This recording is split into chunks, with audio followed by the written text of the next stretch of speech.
साथियों, आप सभी लोगों को नमस्कार। यूट्यूब चैनल जो कॉन्सेप्ट क्लब है उसमें आप सभी का स्वागत है। आज हमारे साथ हैं ये हमारे सीनियर ट्रेन मैनेजर हैं और इनसे जानते हैं कि इनकी जर्नी रेलवे में किस तरीके से शुरुआत हुई है। और सर हमारे साउथ से यहाँ आए हैं एनसीआर में, प्रयागराज मंडल में। तो सर सबसे पहले आपका हमारे इस परिवार में स्वागत है। धन्यवाद। और हमें अपने बारे में कुछ बताइए। हम ऑलरेडी मेरा नाम हुआ अरविंद कुमार, जो अभी ट्रेन मैनेजर के पद पे हूँ। हमारा घर हुआ बिहार आरा जिला। तो हम स्टार्टिंग हमारा जॉब का जर्नी चालू हुआ south central railway Vijayawada division से। हाँ। वहाँ पर हम राजमंड्री लॉबी है विशाखापट्टनम और विजयवाड़ा के बीच में। हाँ। वहीं पर गार्ड थे। तो हालांकि हम बार बार कोशिश करते रहे अपने मैंने होम डिवीज़न दानापुर जाने के लिए। हाँ। दानापुर से एनओसी आ नहीं रहा था, वहाँ बहुत वेटिंग चलती थी।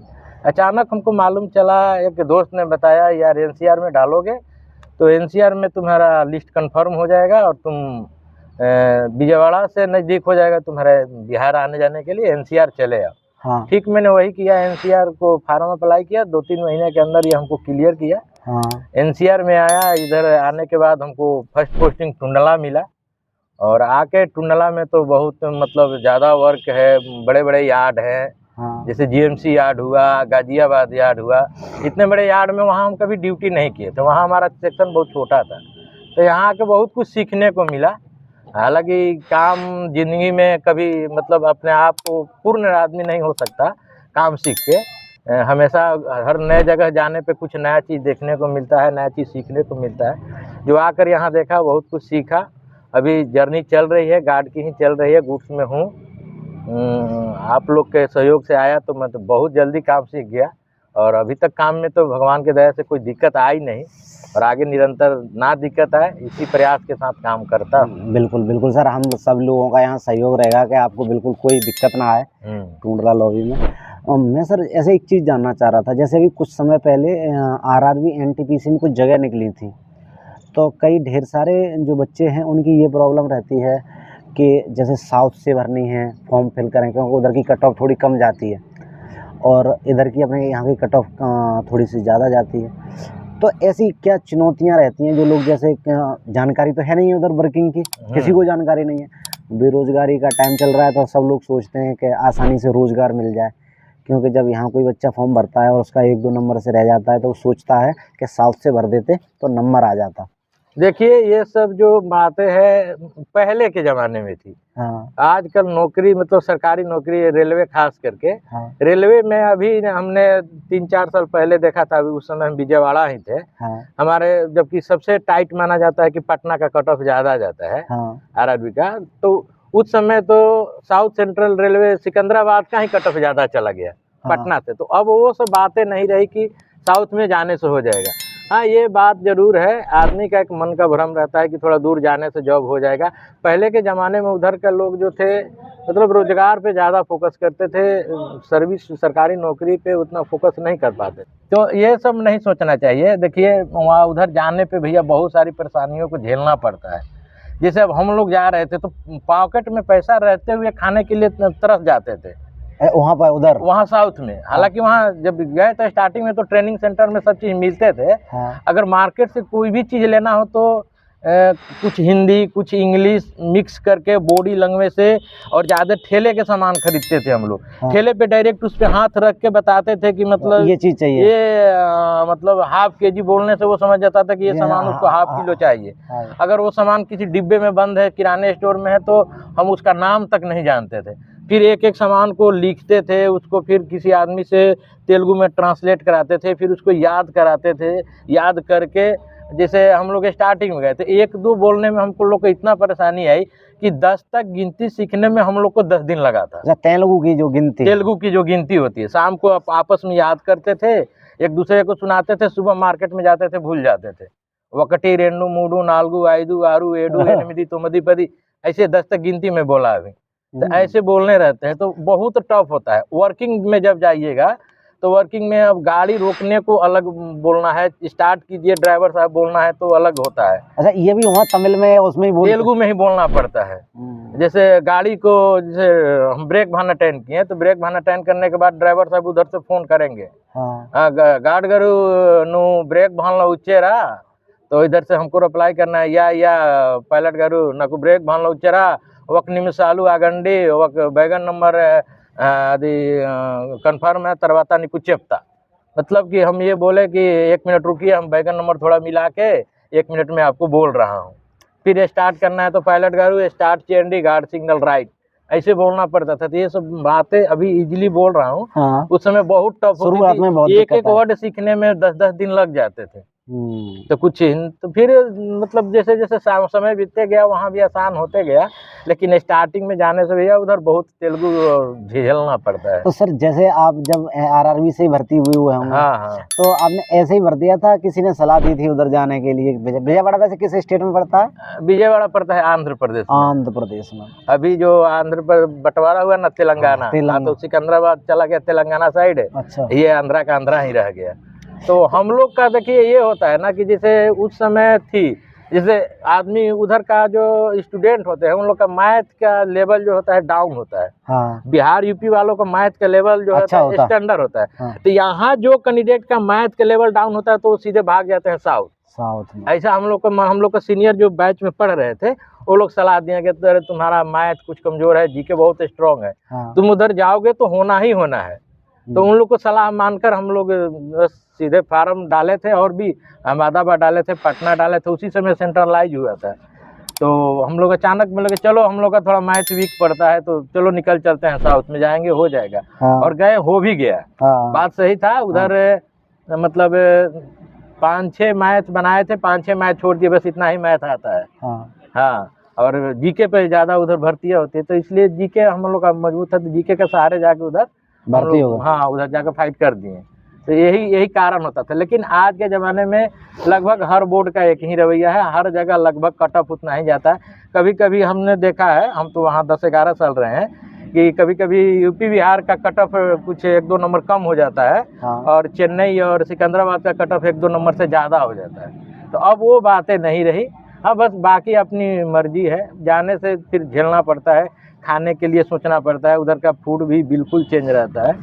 अच्छा सर, जैसे एक तो आपने बताया कि लैंग्वेज की उधर प्रॉब्लम रहती है, आपने इधर नॉर्थ का या बच्चा उधर जाता है तो नौकरी तो वो करता ही है, लेकिन तो लैंग्वेज की प्रॉब्लम रहती है। लैंग्वेज के अलावा और क्या क्या प्रॉब्लम फेस करनी रहती है?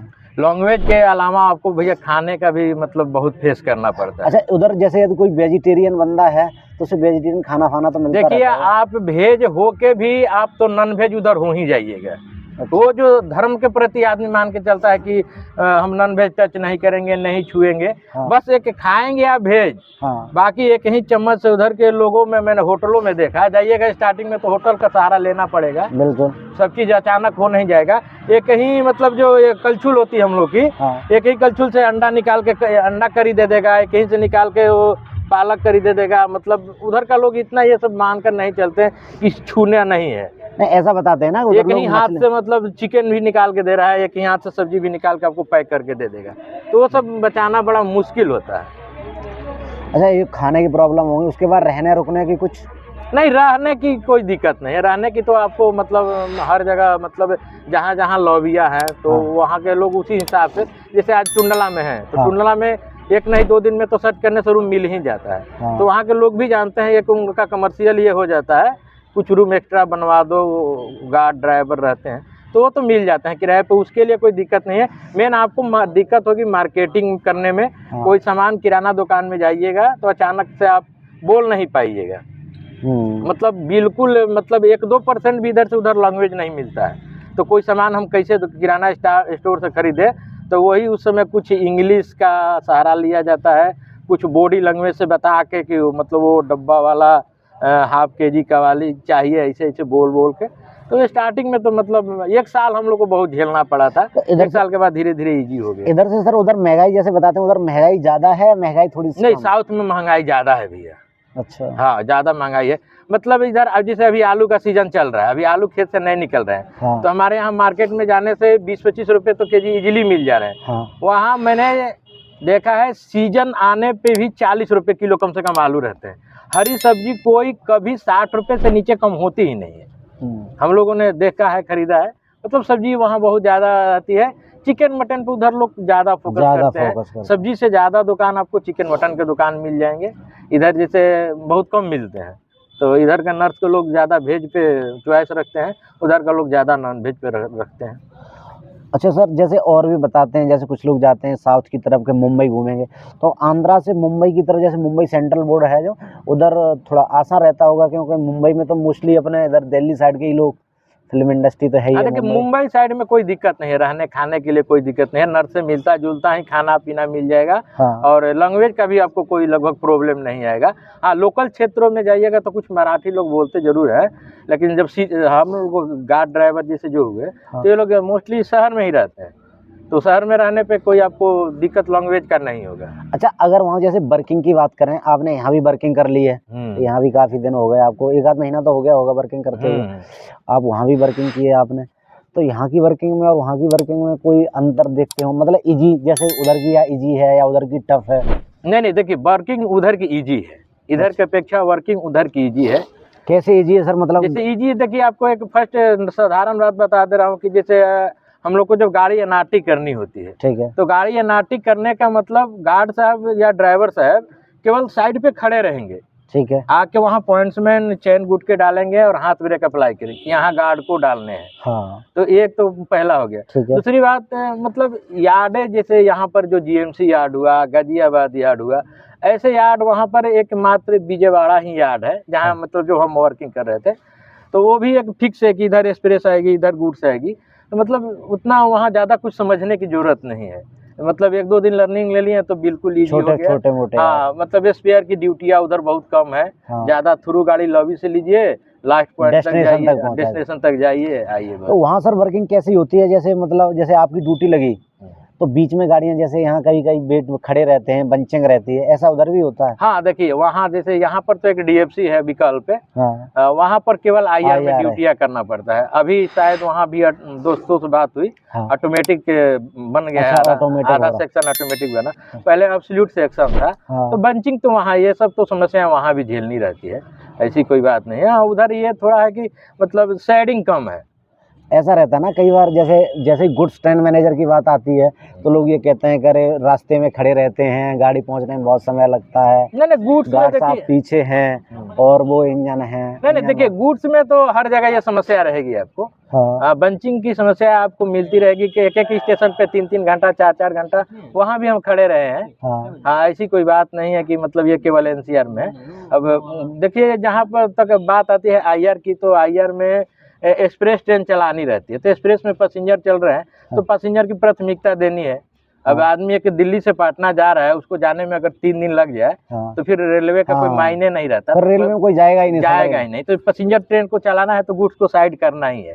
तो ये सब समस्याएं पूरे ऑल इंडिया में, मतलब हम तो साउथ से भी देख के आए और इधर भी देख के आ रहे हैं, और दोस्तों से बात होती है अदर डिवीजन में भी, तो ये समस्याएं लगभग ऑल इंडिया में है कि गुड्सों को साइड किया जाता है।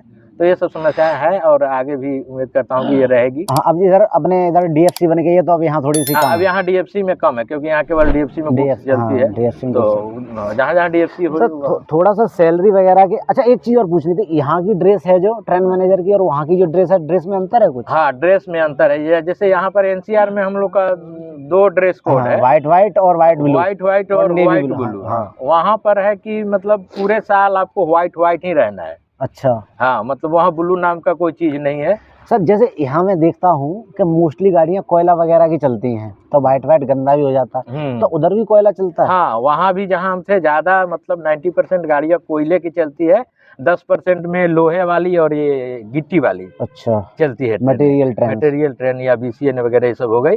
10-15% में ये सब है, मतलब 85-90% तो कोयला पे ही मतलब मालगाड़ियाँ चल रही है। अच्छा, इधर की सैलरी में और उधर की सैलरी में कुछ अंतर? सैलरी देखिए, सैलरी तो गार्ड और ड्राइवरों की सैलरी हर लॉबी पे डिपेंड करता है, हर लॉबी पे चेंज हो जाता है। जैसे वहाँ का माइलेज कुछ कम आ रहा है, यहाँ का माइलेज कुछ ज़्यादा आ रहा है। वहाँ कितना माइलेज बन जाता था? माइलेज में वहाँ ज़्यादा नहीं, 5000 तक माइलेज जाते थे। हाँ, यहाँ पर माइलेज नॉर्मली 6000 6500 तक आ जाता है। नहीं, यहाँ पे भी लगभग इतना ही रहता है, 4-5 के बीच में। हाँ, मतलब कभी कभी बढ़ जाती है, लेकिन वहाँ 5 से कभी ज़्यादा जाता नहीं था।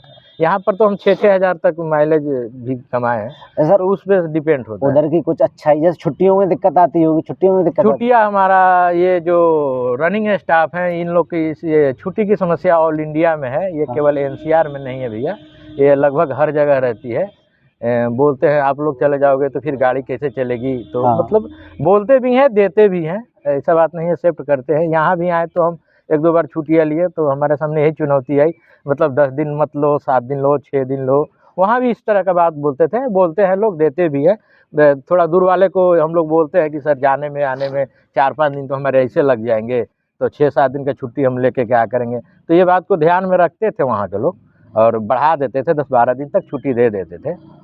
अब जैसे सर मैं एक चीज़ जानना चाह रहा हूँ, जैसे अब जिन लड़कों ने या जिन बच्चों ने भर दिया है उधर का फॉर्म, तो उनके लिए कुछ अच्छाइयाँ जॉब करने के लिए? अच्छाइयाँ है भैया, एक बात तो है, साउथ में हमने देखा ईमानदारी भैया कूट-कूट के भरी हुई है। हाँ, यूपी बिहार जैसा नहीं है। यूपी बिहार में देखिए अपने स्टेट का शिकायत तो नहीं करना चाहिए भैया, लेकिन हमने देखा साउथ के लोग ईमानदार बहुत होते हैं भैया। आपका सामान अगर भूल से प्लेटफार्म पे एक मतलब बैग छूट गया, तो कोई पैसेंजर वहाँ से उठा के ले जाके स्टेशन मास्टर कार्यालय में जमा कर देगा। अच्छा। हाँ, जाओगे अगला दिन और बोलोगे सर यहाँ एक सामान मिसिंग हो गया था सर, हम छोड़ के ट्रेन में चढ़ गए। अच्छा तो क्या था, कैसा था, बाहर आपको बिठा देंगे, स्टेशन मास्टर अंदर चेक करेंगे, अगर सही में आप सामान उस बैग में क्या है बता दिए, आपका बैग अगला दिन रिटर्न हो जाएगा भैया। ये सब मतलब ईमानदारी साउथ के लोगों में है भैया। अच्छा, और जैसे यदि कोई लड़का वहाँ पे वर्किंग कर रहा है तो शुरुआत में अच्छा लैंग्वेज प्रॉब्लम तो आपने बताई दी कि लैंग्वेज प्रॉब्लम होगी, एक खाने की समस्याएं रहेंगी। हाँ, और रहने की तो कोई खास समस्या है? रहने की समस्या नहीं, रहने के लिए तो फ्लैट मिल ही जाता। थोड़ी छुट्टियों में दिक्कत रहेगी इधर आने के लिए। तो सर वहाँ से यहाँ आने की प्रक्रिया कैसी रही, मतलब आपने वहाँ कितने दिन वर्किंग की और उसके बाद? देखिए भैया हम वहाँ साउथ सेंट्रल में लगभग 10 साल लगभग रह चुके थे और हमारा घर पड़ता है दानापुर डिवीजन। 10 साल मतलब 2014 13 के हैं। तो हम दानापुर डिवीजन रिक्वेस्ट लगा के वेट कर रहे थे, तो वहाँ हो नहीं रहा था। दानापुर में भी जाके बार बार ट्राई किया तो नो वैकेंसी वहाँ लिख दिया जाता था, या स्टाफ से पूछने बताते थे।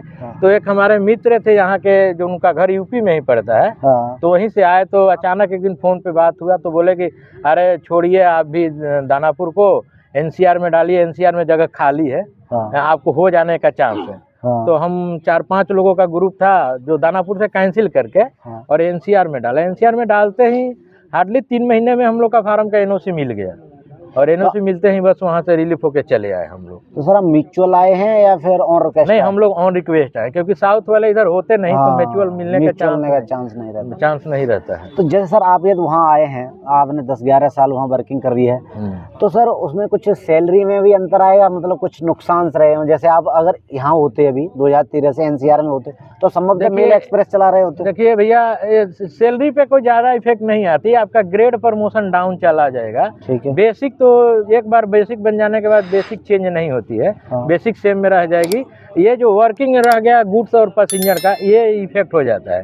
जैसे अब आप 2800 में यहाँ आ गए, तो 2800 में आके जैसे वहाँ 10 साल मालगाड़ी चलाने के बाद पैसेंजर आ जाती है, तो अब यहाँ फिर आके फिर हम 10 साल मालगाड़ी चलाएंगे, तो फिर उसके बाद ही पैसेंजर आएंगे। तो उधर तो सर पैसेंजर चला रहे होंगे कि नहीं? चलाते थे, कभी कभी आया, फाइनली रूप से नहीं था हमारा। ठीक है, अपना कीमती समय देने के लिए सर आपका बहुत चलिए, कोई बात नहीं। रनिंग रूम में बैठे थे, अभी किताब नहीं लगी थी, आप मिल गए, बातें हो गई। ठीक है, धन्यवाद सर। धन्यवाद आपका भैया।